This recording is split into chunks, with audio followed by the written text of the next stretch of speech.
Halo, selamat pagi. Jumpa lagi dengan saya Zakia Ambadar dalam Healthy Living Channel.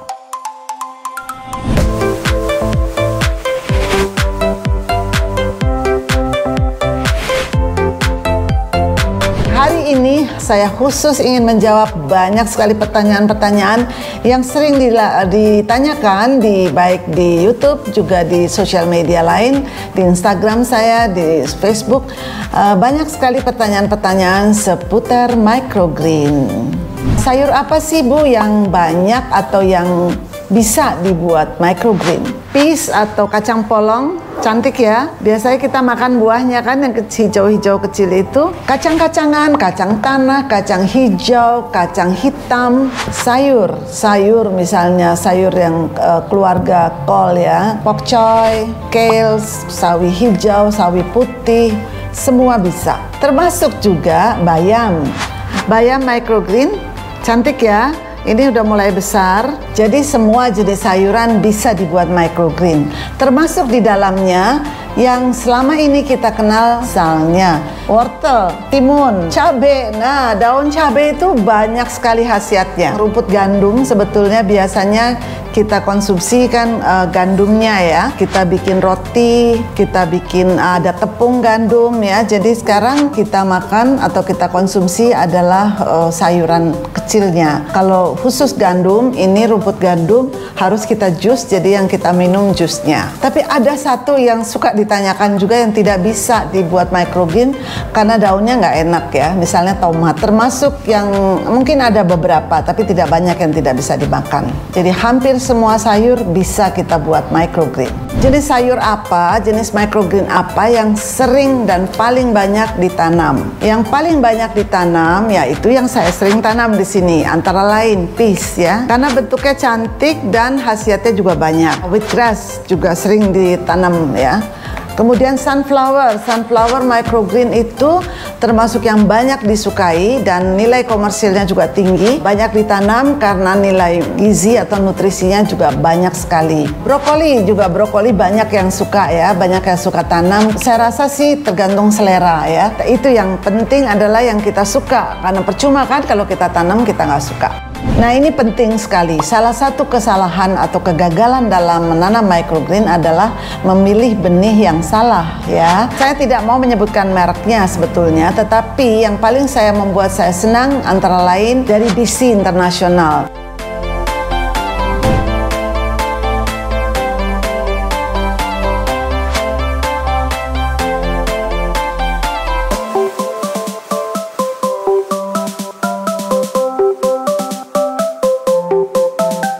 Yang saya juga ingin tekankan, yang penting sekali adalah memilih jenis benihnya. Pertama organik, yang kedua non-GMO, jadi belum direkayasa.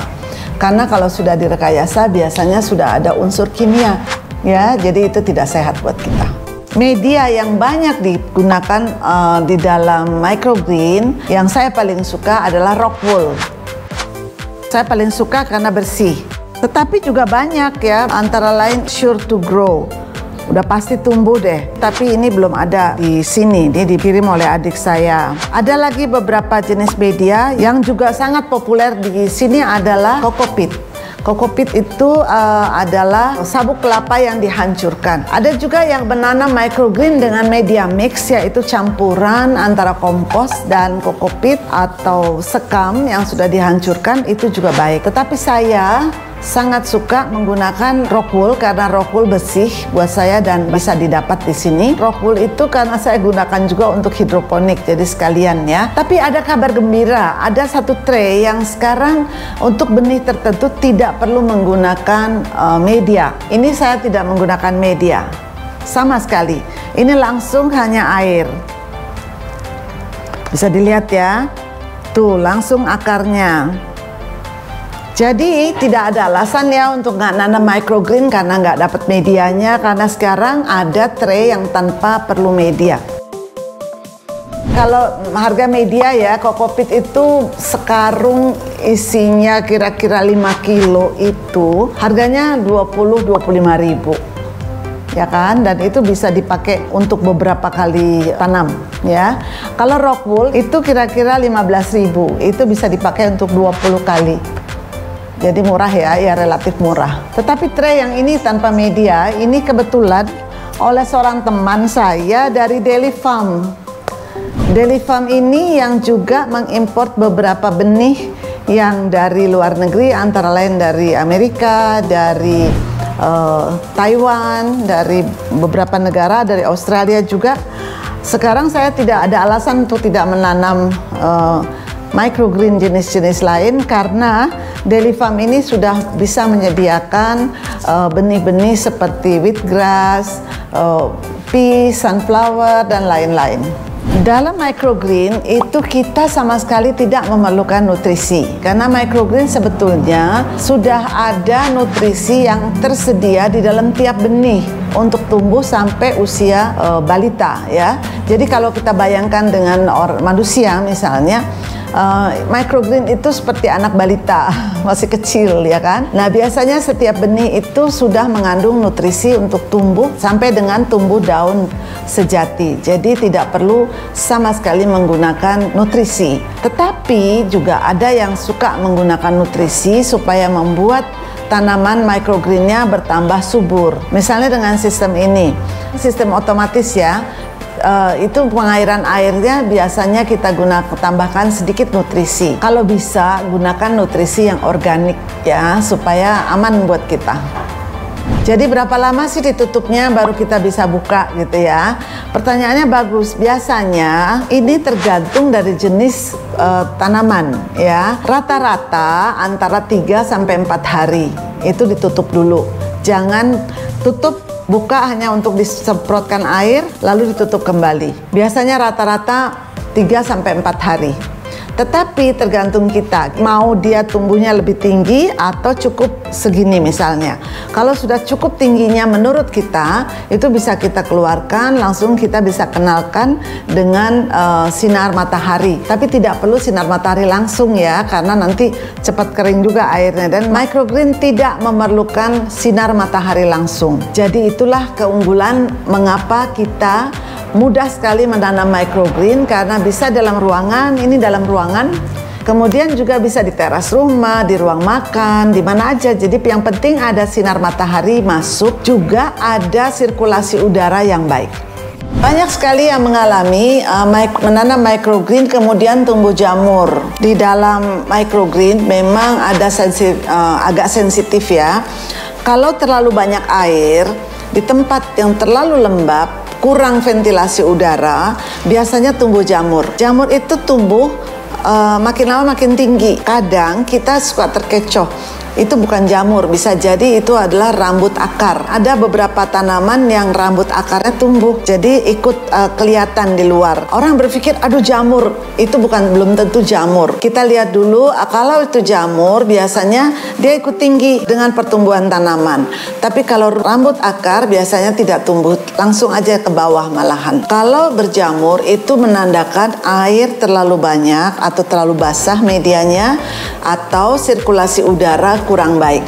Nah, kalau sudah terlanjur berjamur, kalau tidak banyak, segera kurangi air, lalu letakkan di tempat yang agak hangat, misalnya di jendela. Syukur kalau bisa tertolong, tapi kalau tidak bisa, buang karena itu nggak sehat buat kita. Nah, ini menarik sekali. Microgreen itu paling cepat kita bisa panen. Bayangkan, kalau kita nanam sayur di tanah, itu kita butuh waktu paling tidak 1,5 bulan sampai 2 bulan, ya kan? Untuk microgreen ini adalah yang saya semai hari Sabtu yang lalu. Hari kelima sudah sebegini. Ini sudah bisa kita panen sebetulnya, tetapi saya ingin tunggu sampai yang kecil-kecil ini juga agak tinggi. Nanti kita panen 2-3 hari lagi. Jadi tergantung dari tanamannya, jenis tanaman mana yang kita tanam. Ada yang 6 hari bisa dipanen, ada yang harus menunggu 14 hari. Juga tergantung sama kita. Kita mau memanennya ketika dia masih agak pendek juga nggak ada masalah gitu. Tapi kalau kita mau menunggunya sampai tinggi, misalnya seperti ini sudah memasuki hari ke-7 ya. Jadi ini sebentar lagi, mungkin hari ini bisa kita panen karena udah keluar daun-daun, dan ini adalah alur yang akan membuat dia merambat. Jadi memanen microgreen itu antara 6 sampai 14 hari. Enak kan ya, cepat sekali bisa dinikmati. Iya, banyak yang masih bingung ya mau diapain ya hasil panen microgreen, karena kebiasaan kita kan masak ya. Padahal salah satu keunggulan dari microgreen, kita nggak perlu masak. Sayang gitu loh, tanaman yang masih kecil begini dimasak sebentar langsung udah layu gitu ya.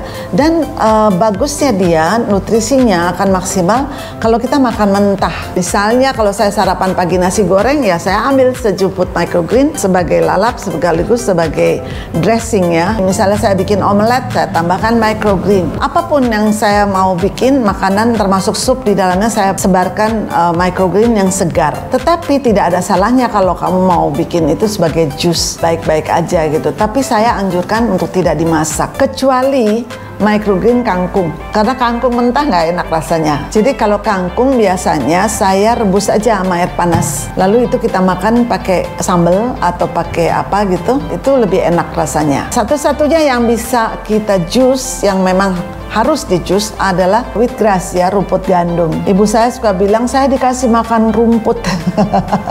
Saya bilang iya, tapi rumput sehat. Dan ini bagus banget buat detox ya, membersihkan darah, vitaminnya tinggi, buat imun sistem kita nih yang sekarang lagi COVID, kita perlu meningkatkan imun sistem ya. Sering-sering deh tiap hari minum jus hijau dari wheatgrass. Menikmati microgreen bisa dalam kondisi mentah, jadi nggak usah repot dimasak ya.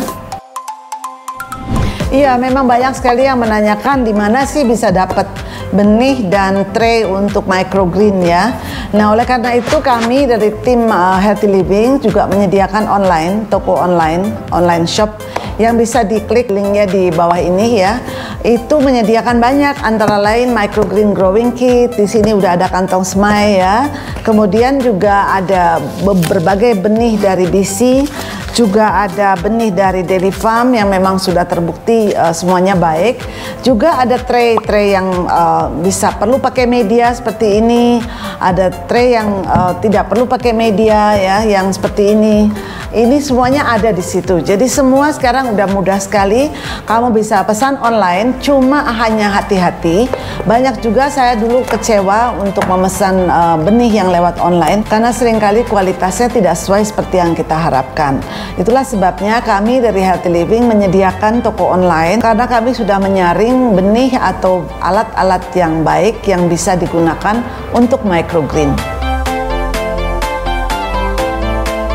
Nah, itu tadi pertanyaan yang sudah saya coba jawab, semoga memuaskan. Lalu masih banyak pertanyaan lain yang memang belum sempat dijawab, silakan nanti saya akan jawab lewat YouTube maupun Instagram dan WhatsApp. Oke, Healthy Living, Healthier Life.